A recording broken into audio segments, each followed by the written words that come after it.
புரட்சித் தலைவர் எம்ஜிஆர் அவர்கள் தான் முதலமைச்சராக பொறுப்பேற்று நிறைவேற்றிய பல திட்டங்களுள் மகத்தான திட்டமாக போற்றப்படுவது ஏழை குழந்தைகளுக்கான சத்துணவு திட்டம். எம்ஜிஆர் அவர்கள் தன் இளமை காலத்தில் வறுமையின் கொடுமையை அறிந்திருந்தார். எனவே தான் முதலமைச்சரான பின் பள்ளி குழந்தைகளின் ஆரோக்கியத்தை பற்றி எம்ஜிஆர் அவர்கள் பெரிதும் அக்கறை காட்டினார். பள்ளிகளில் படிக்கும் ஏழை குழந்தைகள் பலர் சத்தான உணவு இன்றி மெலிந்தும் நோய்வாய்ப்பட்டும் இருப்பதைக் கண்டு மனம் வருந்தினார் எம்ஜிஆர். ஏற்கனவே தமிழக பள்ளிகளில் பெருந்தலைவர் காமராஜர் ஆட்சி காலத்தில் தொடங்கப்பட்ட மதிய உணவு திட்டம் நடைபெற்று கொண்டிருந்தது.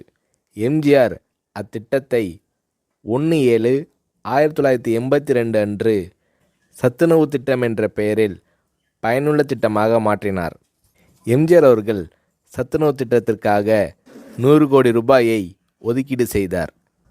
முட்டை, காய்கறிகள் அதிகம் கலந்த சத்துள்ள உணவு 5 முதல் 14 வயது வரை உள்ள குழந்தைகளுக்கு வழங்கப்பட வேண்டும் என்பதே சத்துணவு திட்டத்தின் குறிக்கோளாகும்.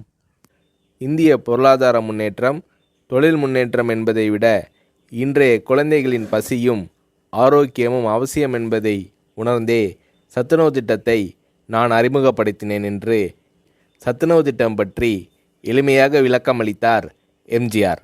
எம்ஜிஆர் அவர்கள் அறிமுகம் செய்த சத்துணவு திட்டத்தை உலகமே வியந்து பாராட்டியது.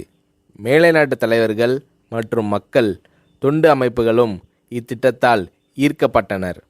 ஏழை குழந்தைகளின் ஆரோக்கியத்தை பற்றி அக்கறை கொண்ட தலைவர் தமிழக முதல்வர் எம்ஜிஆர் தான் என்று மேலை நாடுகள் எல்லாம் எம்ஜிஆர் அவர்களை போற்றி பாராட்டின. எம்ஜிஆர் அவர்கள் தான் முதலமைச்சராக பதவி வகித்த போது தீட்டிய நல்ல பல திட்டங்களால் எம்ஜிஆர் அவர்களை புரட்சித் தலைவர் என்று மக்கள் பாராட்டத் தொடங்கினர்.